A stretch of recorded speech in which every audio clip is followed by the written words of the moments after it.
आदिवासी शब्द आदि और वासी इन दो शब्दों से मिलकर बना है, जिसका अर्थ मूल निवासी होता है। 2011 की जनगणना के अनुसार भारत में 8.6% आबादी आदिवासियों की है।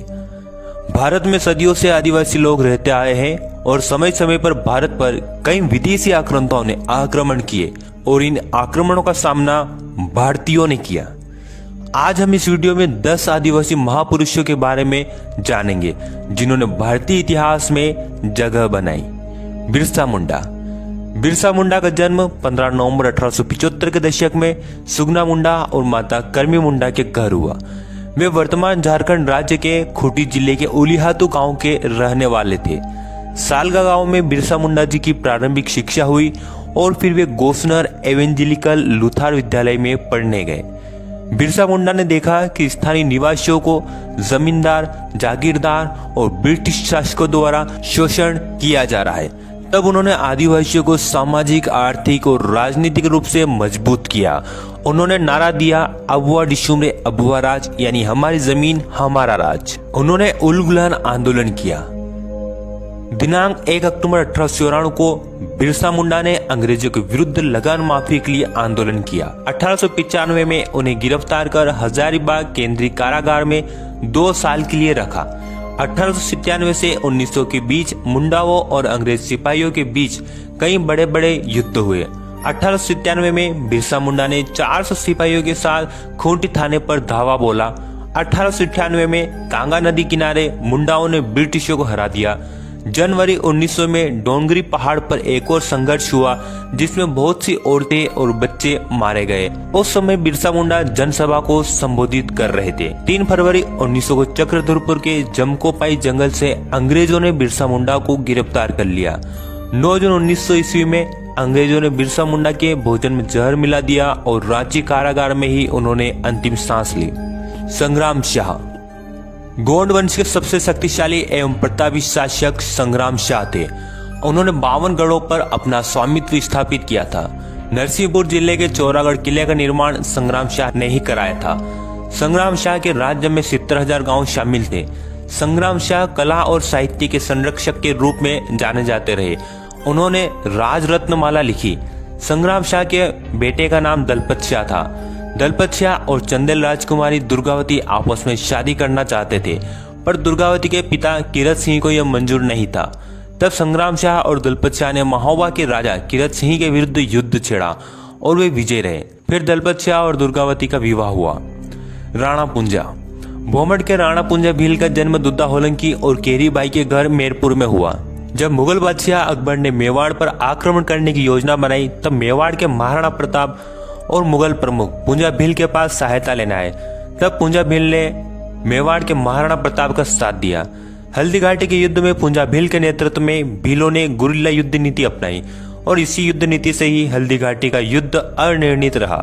महाराणा प्रताप ने पुंजा भील को राणा की उपाधि से नवाजा और मेवाड़ राज चिन्ह में स्थान दिया।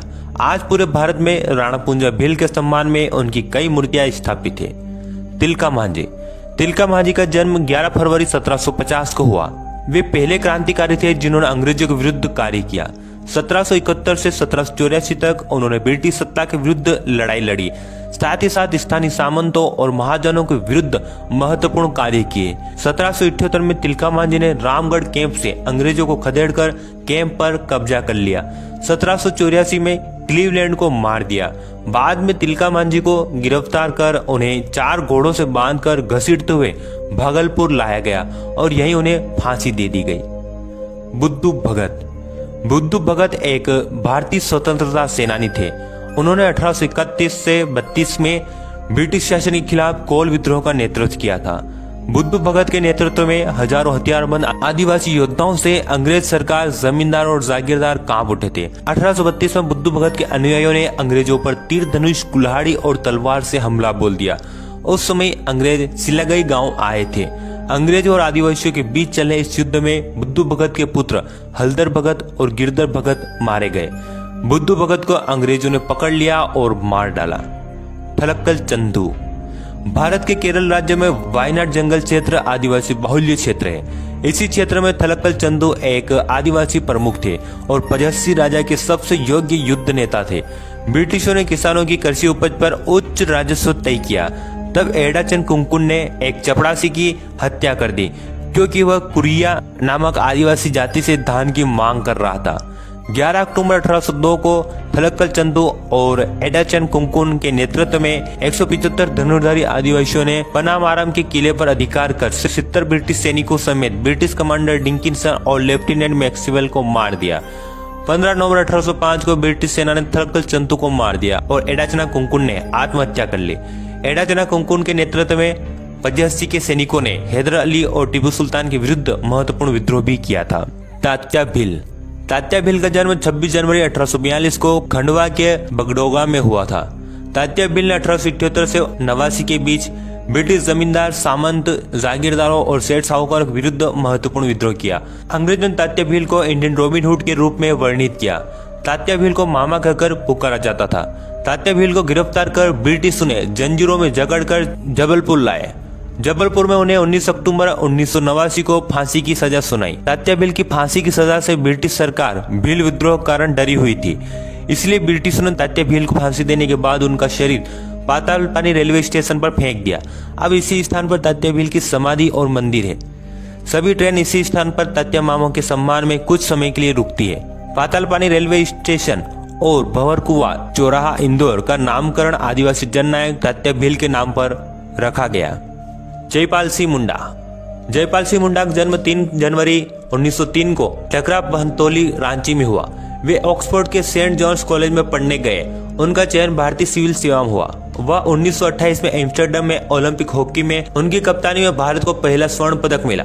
1938 जनवरी में वे आदिवासी महासभा के अध्यक्ष बने और एक अलग राज्य झारखंड की मांग रखी। उन्होंने संविधान सभा में भेदभावपूर्णता से देश के आदिवासियों के बारे में सकारात्मक ढंग से अपनी बात रखी।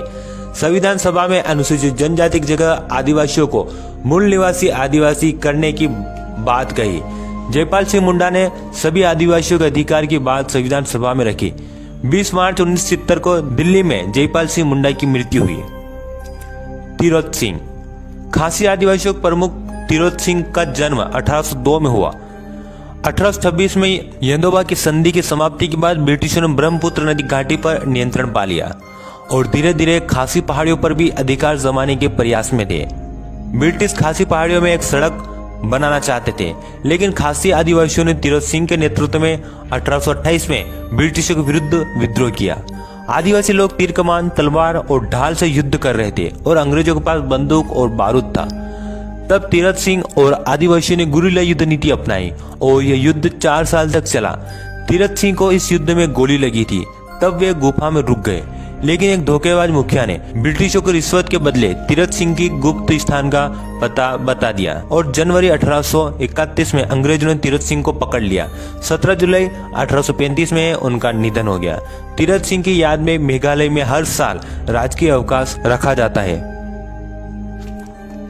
सिद्धो कान्हो, चांद और भैरव 1855 से 56 के दौरान हुए संथाल विद्रोह का नेतृत्व एक आदिवासी परिवार कर रहा था, जिसमें 4 भाई सिद्धो, कान्हो, चांद और भैरव एवं 2 बहनें फूलो और जानो कर रहे थे। सिद्धो का जन्म 1815 में, कान्हो का 1820 में, चांद का 1825 में और भैरव का 1835 में हुआ। अंग्रेजों और स्थानीय जमींदारों के विरुद्ध संथाल आदिवासियों ने विद्रोह किया। संथाल विद्रोह का नारा था, करो या मरो, अंग्रेजों हमारी माटी छोड़ो। 30 जून 1855 में हजारों आदिवासियों ने अंग्रेजों के खिलाफ हथियार उठाए और अंग्रेजों और आदिवासियों के बीच भयानक युद्ध हुआ। लेकिन अंग्रेजों के आधुनिक हथियारों के सामने आदिवासियों के साधारण हथियार टिक नहीं पाए और लगभग 25,000 आदिवासी इस युद्ध में अपनी माटी के लिए शहीद हुए।